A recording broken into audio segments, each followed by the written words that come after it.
A 35-year-old black single father walked into a restaurant believing he was meeting old friends for dinner. Within minutes, he realized the truth.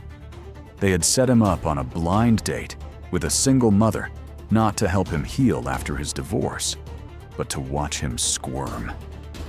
The whole table waited for him to flinch, to make a polite excuse to laugh along. Instead, Nathan Cole set down his napkin, stood up, and said 7 words that silenced every person at that table. What made him do it?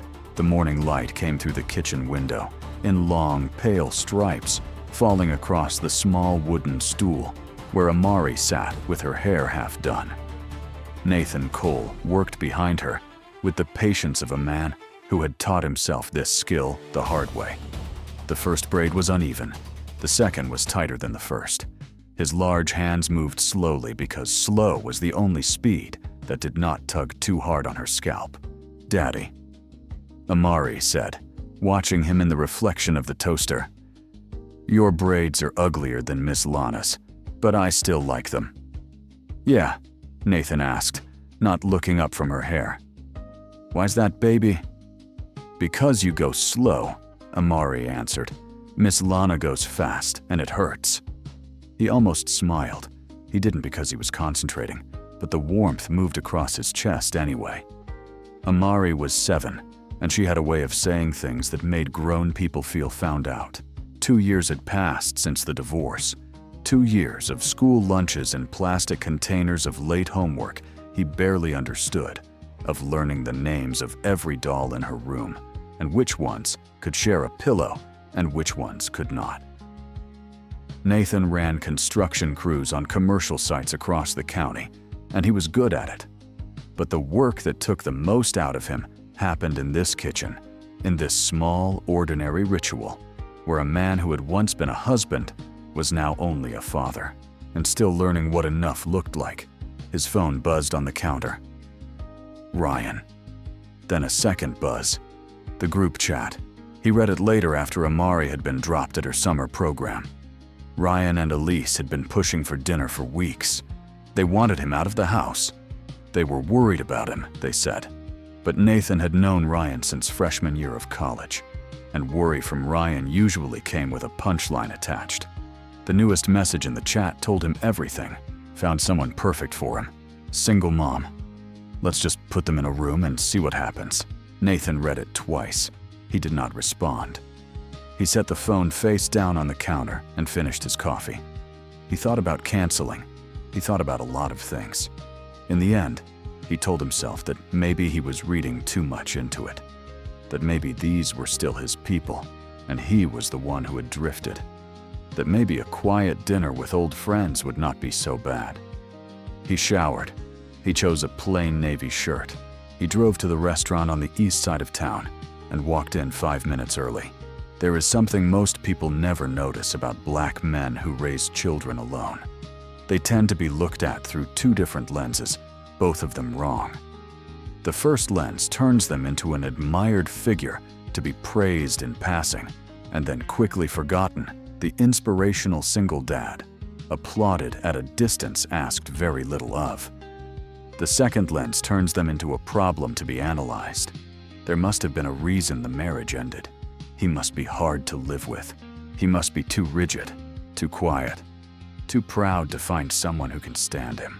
Both lenses miss the same thing, the man himself. And the strangest part, the part that is hardest to admit, is that the people most likely to keep those lenses in place are not strangers. They are the friends who came over for the birthdays, the ones who raised a glass at the wedding, the ones who think they know him better than anyone.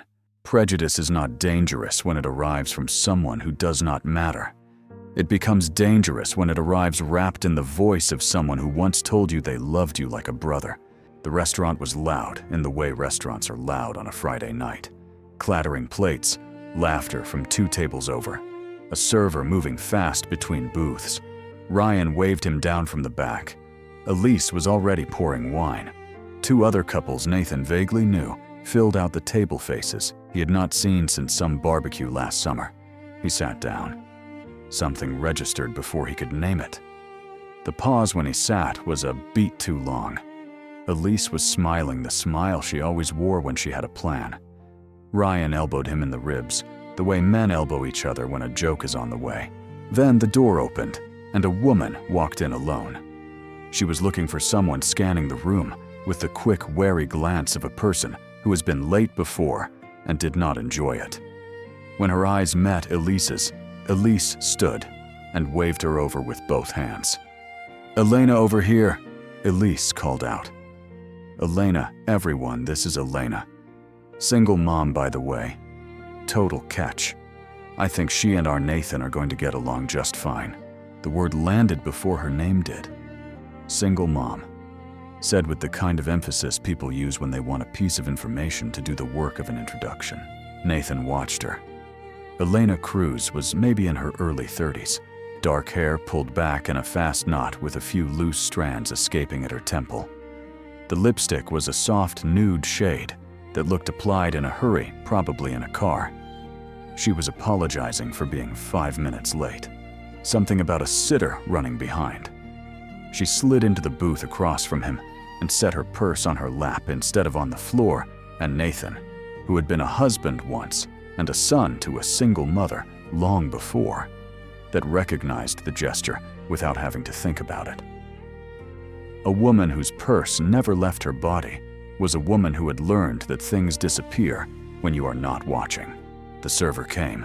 Elena ordered water. The others were already on their second round. She looked up at Nathan and gave him a small, polite, exhausted smile, the kind that said she had come here as a favor to someone and was already counting the minutes until she could go home. He returned it just barely. He did not yet know what was about to happen at this table. But something in him, some old, careful instrument that had grown up watching his mother sit through dinners like this one, was already starting to hum. The jokes began lightly enough golf weather wine, and then they turned. "So Elena," one of the husbands said, leaning back, "Nathan here is the most responsible guy at this table. Soccer practice, hair appointments, the whole production." The table laughed. "Yeah," Ryan added, "between the two of you, you might as well skip the dating part. Just merge the calendars and call it done." Elise lifted her wine glass with a wink in Elena's direction. "I mean, you both already have kids. 1 + 1 = 2. Family's basically built. Saves a lot of effort, doesn't it?" This time, the laughter was the laughter of people who thought they were being clever, of people who believed they were including her in the joke, when in fact, they were the joke, and she was the punchline. Nathan looked at Elena. She was not laughing. Her hand was wrapped around her water glass, so tightly her knuckles had gone pale. Her eyes had dropped to the table. Her mouth held a small, polite curve that was not a smile so much as a brace, the way a person braces against a wind they cannot stop. For a moment, Nathan was not in the restaurant anymore. He was 8 years old at a church potluck, watching his mother sit through a long table of well-meaning relatives who talked about her in the third person while she was still in the room. He remembered the way her face had stayed perfectly still. He remembered how on the drive home she had cried silently and told him she had something in her eye. Nathan folded his napkin and set it beside his plate. He stood up. The table did not notice immediately. Then, one by one, they looked up because a 6'2" black man rising from his seat in the middle of a joke has a way of changing the temperature of a room. She didn't come here to be mocked. 7 words. The laughter died. He looked around the table without anger. The most shameful thing in this room tonight isn't that someone has a child. It's that grown people are still treating another person's hardship as entertainment. I don't know Elena, but I know she didn't come here for this. He turned to her. "Would you like to leave? I'll drive you home." Elena lifted her head slowly and looked at him, really looked at him for the first time since she had sat down. In her face, he saw the thing he had hoped to see and feared he would not, the recognition of a person who had just realized that after a very long night, someone in the room was finally seeing her as a person and not a situation. She nodded once. She picked up her purse. She walked with him toward the door, and the table watched them go without a word. There is a strange truth that most adults discover too late. Kindness is rarely the grand thing the world tells us it should be. It is not always the loud rescue or the noble sacrifice. Most of the time, the bravest act a person can perform is simply choosing not to laugh when laughing would have been the easier option. The hardest fight a grown man ever faces is not with an enemy. It is with the part of him that still wants to belong to a room that does not deserve him. So many of the people who sit beside us at dinner are carrying wounds we will never see. They smile politely. They keep their hands wrapped tight around their water glasses. They wait for the moment they can leave. Before any of us makes the next casual joke about someone's body, their past, their family. Perhaps we can stop for one breath, not from fear of being wrong, from the quiet understanding that one small joke can be the last stone dropped into a cup that was already full. Kindness sometimes begins with knowing when to stay silent. They didn't talk on the walk to his car. Elena stayed half a step behind him until they reached the curb, then asked if he wouldn't mind taking her somewhere with coffee instead of straight home. The night was still long, and she did not want it to end on the smell of that restaurant. He took her to a small diner on Wilson Avenue that stayed open late, the kind of place with vinyl booths and waitresses who called everyone honey. They slid in across from each other under fluorescent light that did neither of them any favors. Elena ordered black coffee. Nathan asked for the same. For a while, she did not speak. She turned her mug in slow quarter circles on the table. "I should thank you," she said finally. "But I'm not going to. Because I don't want you walking away from this thinking you saved me. You didn't save me. You just refused to be one of them. That's different." "That's fair," Nathan answered. "And I'm going to be honest with you since you were honest in there." Her eyes came up. "I know your type. The men who like the feeling of rescuing a single mother more than they like the single mother. 2 weeks from now, you'll find this is more work than you thought, and you'll be very polite about disappearing. I've seen it. I've seen it 3 times in 5 years." Nathan did not push back. He took a sip of his coffee. Then he said one thing. "What's his name?" "Your son." Elena's hand stopped moving on the mug. Every man she had met in the past 5 years had asked her what she did for work, where she lived, whether she was free on Saturday. Not one of them had asked her son's name before they asked her own schedule. "Mateo," she said. "He's 6. "Mateo. Okay." She studied him for a long moment, trying to decide what to do with the silence. Then, because he had not filled it for her, she filled it herself. Mateo's father was named Daniel.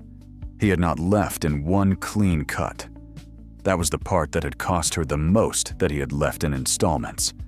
First a missed birthday, then a missed month, then half a year. Each return had come with a new toy and a new promise, and each promise had landed softer on Mateo's face than the one before it, until the day her son sat down on the kitchen floor at 5 years old and told her he didn't want to open the present on the table, because in a little while his father was going to leave again. That was the day Elena had stopped answering Daniel's calls. Not because she had stopped loving him, because her son had learned to defend himself from his own father, and that was a kind of pain she could not let happen one more time. She looked at Nathan across the table. The fluorescent light was hard on his face, but he did not flinch under it. "I'm not afraid of being alone," she said. "I'm afraid of my son having to learn how to not trust another man." "Nathan didn't promise anything," he said. "Then I won't ask him to trust me."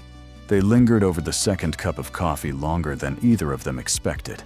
When they finally stepped outside, the parking lot had emptied out and the late summer air had cooled. Elena stood near the curb waiting for her rideshare, and Nathan stood a polite 3 feet away with his hands in his pockets, neither of them quite ready to end the night. and neither of them quite sure what they were doing, standing there. She turned to him. "Can I ask you something?"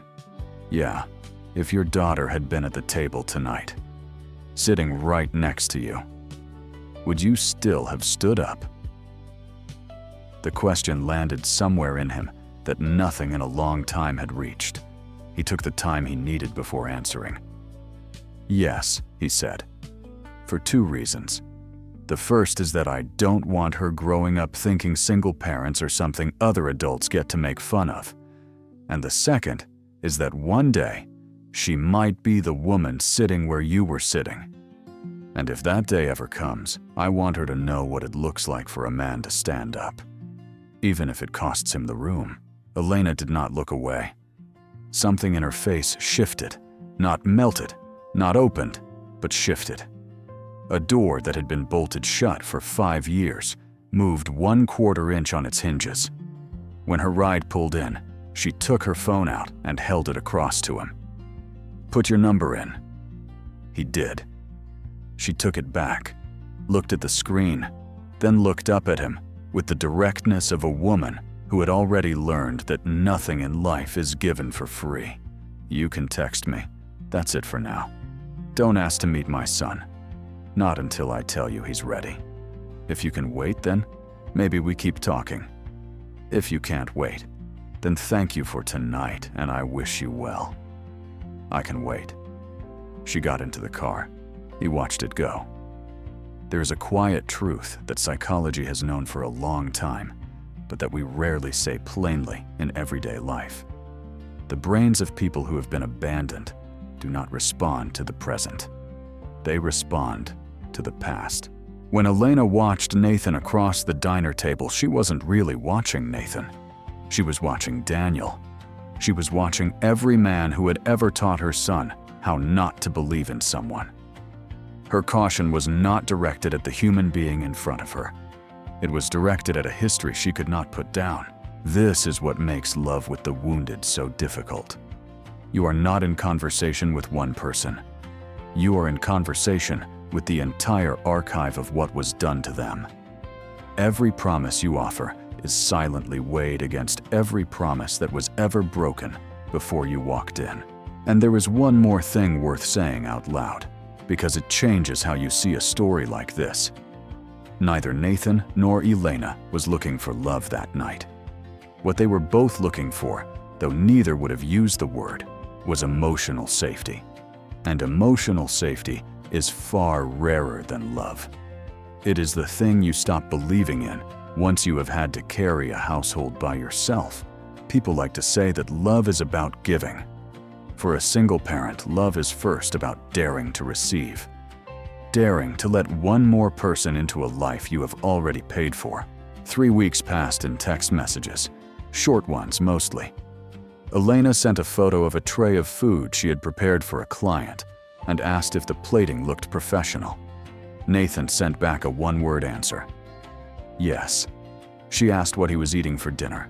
He sent a picture of a microwaved chicken pot pie with one corner caved in. She told him that was sad, and he typed back, agreed. She did not invite him to meet Mateo. He did not ask. On a Wednesday afternoon, she was running a catering order to a contractor's office on the east side and got the address wrong.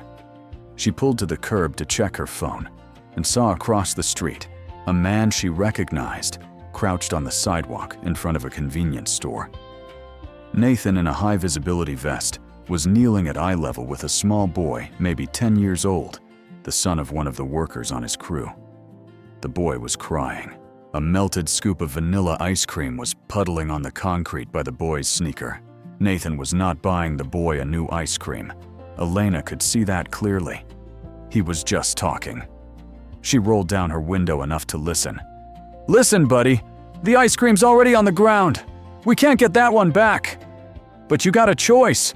You can cry about it for 10 more minutes, or you can come inside with me and pick another one and remember to hold it tighter next time. Either one works. I'm not in a rush." The boy thought about it. He wiped his nose on the back of his hand. Then he said very quietly, "I want to go inside."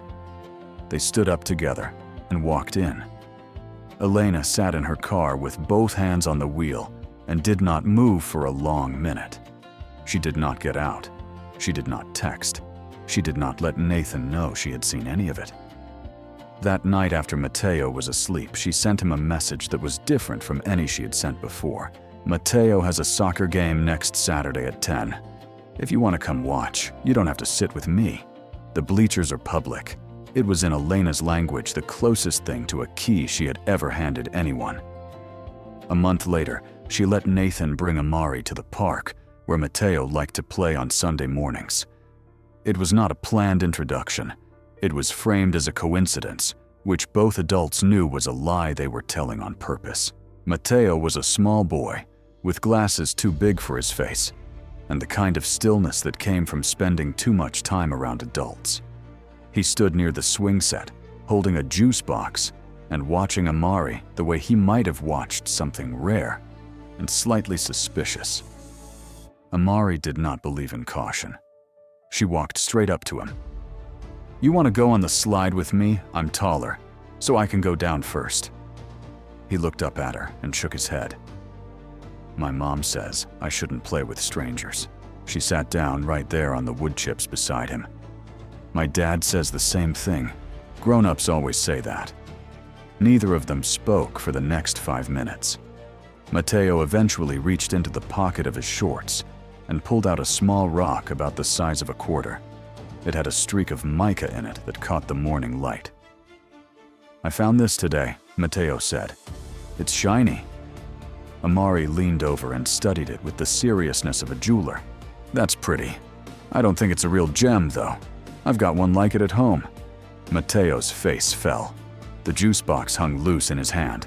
Amari saw it. She did not pretend not to. "But it's still pretty," she said. "Pretty's enough. It doesn't have to be valuable." Mateo turned the rock over in his hand once.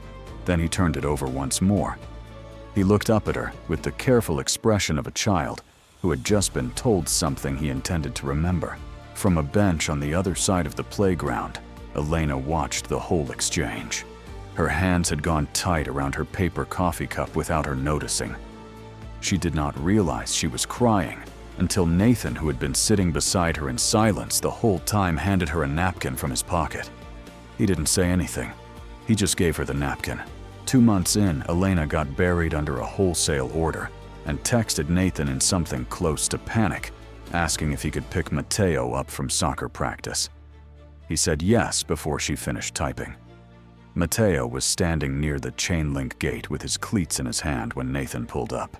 He saw the truck. He saw who was in it. He took 1 step backward. "Where's my mom?" "Your mom's on a delivery, bud," Nathan answered. "She asked me to come get you. She texted you about it." "Did you get the message?" "I want to wait for her." Nathan had options. He could insist. He could explain. He could make the boy feel small for hesitating. He did none of those things. He pulled the truck into the gravel lot, killed the engine, walked around to the gate, and sat down on the bottom step about 6 feet from where Mateo was standing. Then he took out his phone and called Elena on video. "Hey, Mateo wants to talk to you for a second." Elena's face filled the small screen, tired standing in someone else's kitchen. "Hey, baby," she said gently to her son. "I asked Nathan to pick you up because I have to finish this job. He's somebody I trust. Do you think you can trust him too, just for the ride home?" Mateo looked at Nathan. He looked for a long time, the kind of looking a 6-year-old does when he is trying to read a face he is not yet sure of. He nodded. Once. Very small. In the truck on the way home, the boy did not speak for 15 minutes. At a red light, he turned his head slightly and asked the question without looking up. "Are you gonna leave like my dad did?" Nathan kept both hands on the wheel. He did not turn to face the boy because he understood that some questions need to be answered into the middle distance. "I don't know what tomorrow looks like. I know I'm here today. I'll be here next week. And I'm not going to promise things I can't be sure I can keep. Is that enough?" The light turned green. Mateo thought about it for almost a full block. "Yeah," he said. "That's enough." 6 months had passed since the night at the restaurant. Mateo had stopped calling him Nathan and started calling him Nate. Elena had spent a handful of weekends at his place by then, and Amari had learned which cabinet held the cereal Mateo liked. Things had not been declared. They had simply become true the way weather becomes true. It was a Tuesday evening when Elena's phone buzzed with a message from a number she did not recognize. It was a photograph. Nathan sitting at a bar with Ryan, a beer between them. Nathan was not smiling. He was leaning forward, talking, his face set in an expression Elena had seen before, the one he wore when he was saying something hard. But the photograph did not show that. The photograph showed two men, 2 beers, a bar. The caption read, "Just a heads up, sweetie. He still hangs out with us all the time. We know him better than you do. Trust whoever you want, but don't trust a single dad to stay interested. They never do." The sender in a follow-up message identified herself, Elise. What Elena did not know, what the photograph could not show her, was that Nathan had asked Ryan to meet him at that bar, specifically to end the friendship. He had told Ryan in plain language that he could no longer share his life with people who treated his family as a punchline. He had paid for his own beer and left after 20 minutes. But Elena was not looking at the night Nathan had had. She was looking at a picture, and her brain, the brain of a woman who had been left in installments, did what that kind of brain has been trained to do. It found the evidence of leaving. She did not call him. She did not text. She simply began to withdraw the way she had taught herself to withdraw years ago. Short replies, a canceled Saturday, a vague excuse about Mateo being tired. Nathan felt the shift within 48 hours. He asked if everything was okay. She said she was just busy. He let it sit for a few more days, and then on the following Sunday afternoon, he drove to her apartment without telling her he was coming. Mateo answered the door, his face lighting up the way it had started to whenever Nathan appeared. Elena came around the corner from the kitchen, and the brightness went out of her face the moment she saw him standing in the doorway. She sent Mateo to his room. She held out her phone with the photograph already on the screen. "I thought you were different, but maybe you're just running a version of the good man routine to see how long you can keep it up." Nathan looked at the screen. He looked at her. He did not rush to explain. When he spoke, it was quiet. "If you've already decided to believe a photograph over 6 months of me showing up, then nothing I say is going to be enough. I'll go home. When you're ready to listen, you call me." He turned and walked out. He did not look back. It was the first time they had truly been apart. 2 weeks passed. No messages, no phone calls. Nathan worked. He came home. He made dinner for Amari and let her win at checkers more often than was fair. She asked about Elena exactly once. "Daddy, where's Miss Elena?" "She's thinking about some things, baby," Nathan told her. "Grown-ups need time to think sometimes." Amari accepted this. Children accept more than adults give them credit for. Across town, Elena could not sleep. She looked at the photograph more times than she would have admitted to anyone. The 4th or 5th time, she finally noticed what she had not noticed before. Nathan was not smiling. He was not laughing. He was leaning forward in the posture of a man delivering bad news, not a man having a good time. One night, Mateo climbed onto her bed and put his small hand on her wrist. "Mom, did Nate leave?" "I don't know, baby." "Are you mad at him?" She did not know how to answer that one. Mateo's voice got smaller. "I liked him because he didn't promise. My dad promised. He didn't. I trusted him more." Elena lay awake long after her son had fallen asleep against her shoulder, and somewhere around 3 in the morning she went into the kitchen and cried over the sink so quietly the dishes did not even rattle. Some people are not afraid of love. They are only afraid of having to clean up the wreckage one more time after love leaves. And the saddest part is this, that fear, if it is allowed to speak first, will often become the gravedigger of the very thing it was trying to protect. When a person has lived too long inside the weight of responsibility, they stop being moved by promises. they begin to believe only in repeated presence. Tuesday morning, Wednesday night. The unspectacular hours when there is nothing to prove. That is where their trust is rebuilt slowly in small, unwitnessed acts that do not look like love until you have lived inside them long enough to recognize what they were. If you love someone who has been hurt before, do not try to convince them with words. Show them you are still there on the unremarkable days. That is where belief is built.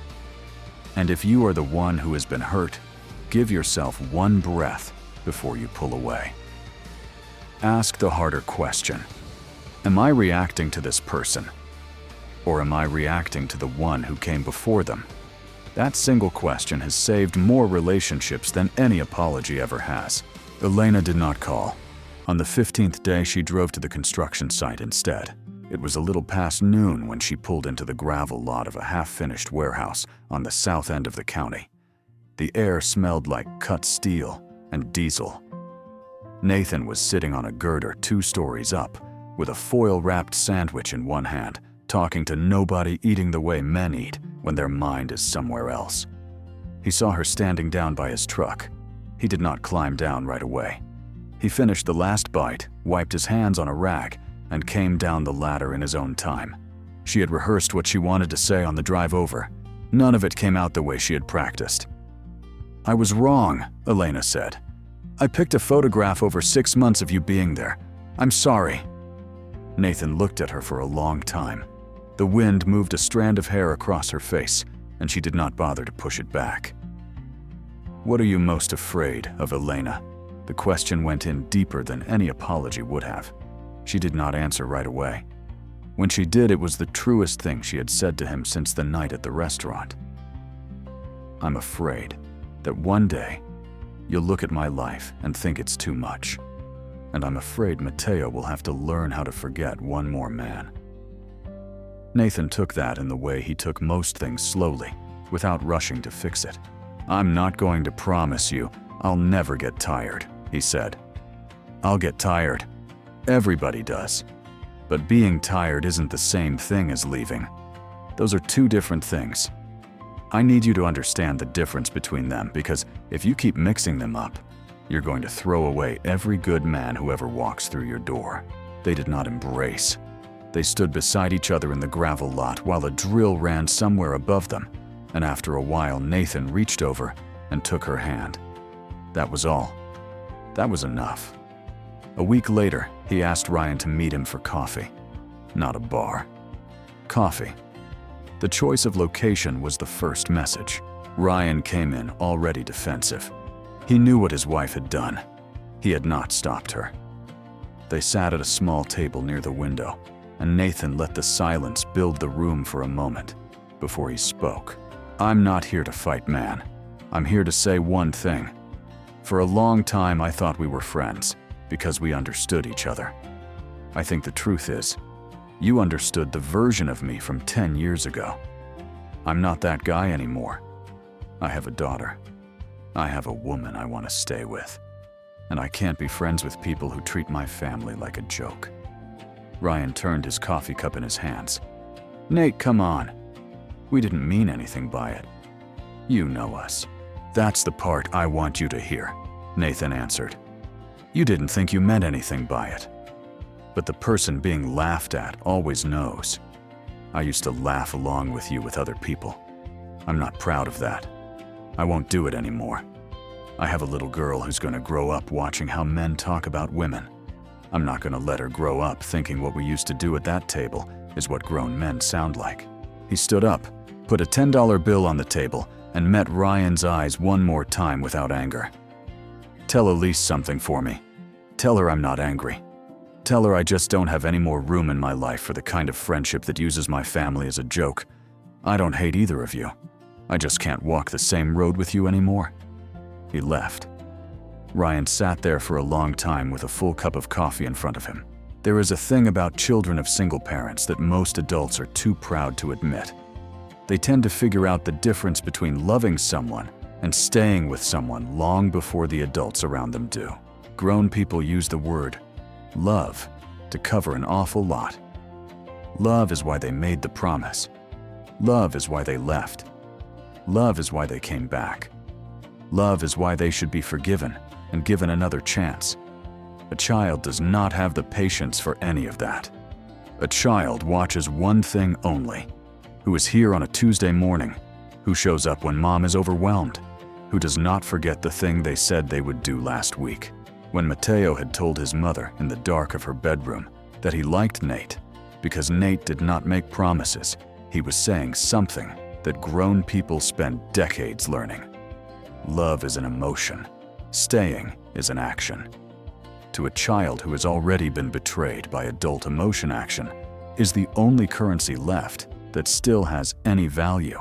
Maybe what the adult world needs to learn back from its children is this: stop trying to prove love by what you say.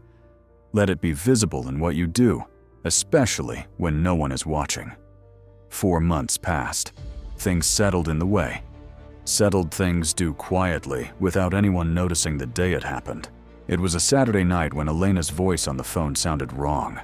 She had been working 2 long weeks straight without a real break, and a fever had come on her fast. She was alone with Mateo, who was watching a cartoon in the other room and asking if she was okay every 15 minutes. She could not think of anyone else to call. She called Nathan. He was at her apartment in under 30 minutes with Amari in tow. He did not ask Elena what she needed. He simply began doing the things that needed to be done. He got her into bed. He found the thermometer in the wrong drawer on the second try. He brought her water and ibuprofen and laid a cool washcloth across her forehead with the careful, unceremonious touch of a man who had done this before, for a daughter, for a mother. Then he went into her kitchen. Her fridge was almost empty. He found a half-pack of egg noodles, 3 eggs, a knob of ginger, and a bundle of green onions on their last day of useful life. He put a pot of water on the stove. Mateo appeared at his elbow, dragging a step stool from the bathroom so he could see into the pot. "Nate," the boy said, "I can do the onions." "Yeah, okay, a little bit. Your mom doesn't like a lot of onion." "I know," Mateo said matter-of-factly.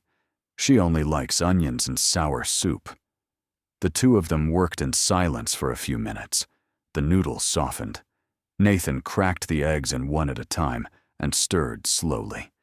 He ladled a portion into a bowl and handed it to Mateo, who held it with both hands, the way a child holds something he understands is important. The boy carried the bowl down the hallway.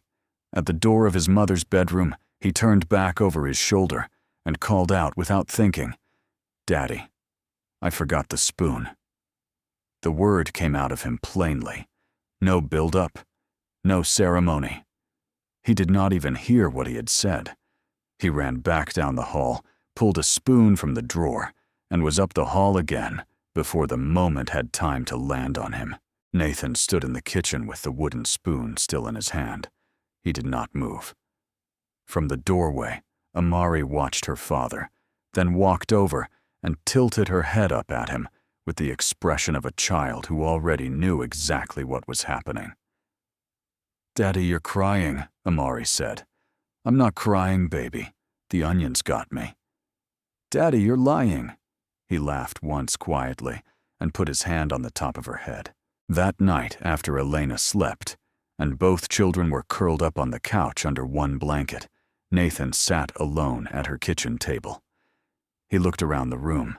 The little spice jars lined up by height, the calendar on the fridge with Mateo's school schedule in colored marker, a framed photograph of Elena and her son on the bookshelf, taken on a beach somewhere, both of them squinting at the sun.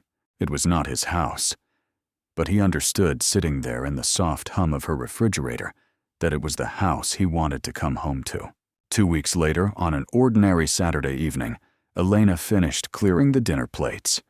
Mateo and Amari were sprawled on the living room rug watching cartoons. Nathan was at the sink washing dishes. Elena picked up a dish towel and started drying. Neither of them said anything for a while. The water ran. The plates clinked. The cartoon laughed somewhere behind them. Nathan dried his hands. He turned to face her, and from the front pocket of his shirt, he took out a small ring box. He did not kneel. "Elena, I don't have a great speech. I just know I want to wash dishes in this kitchen every night. Would that be all right with you?" She held the dish towel against her chest. She did not say yes right away. Instead, she walked to the doorway of the living room and called both children's names. Matteo and Amari came in. Elena lowered herself to their level so she could look at them eye to eye. "I have a question for you, too. Nate just asked me if he could live here with us, but I think this is a question for 4 people, not 2. What do you think?" Amari looked at Matteo. Matteo looked at Amari. They turned back to the adults at the same moment and nodded together the way children do when they have already discussed something without anyone knowing. It was Amari who took the ring box from Nathan's hand and held it out to Elena. Matteo looked up at the man standing in the doorway of his mother's kitchen. "Daddy." She said yes. Nathan never told Elena that he had decided to ask her the night Matteo first called him Daddy in the kitchen. He only told Amari weeks later while he was braiding her hair before bed.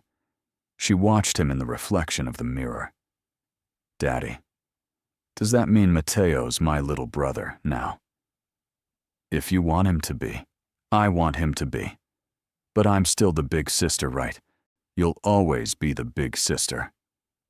What heals a person is not the grand declaration. It is the quiet moment of being seen as a whole human being instead of as a burden someone is generously willing to accept. Mature love does not begin with a dramatic feeling. It begins with one person standing up at a dinner table because they refuse to let another human being sit there, alone, inside a shame that was never theirs to carry. If you are somewhere in a story that has not yet found its ending, whether you are the one still waiting to be seen, or the one standing in a room trying to decide between laughing along and standing up, remember this: your small act of kindness is never wasted.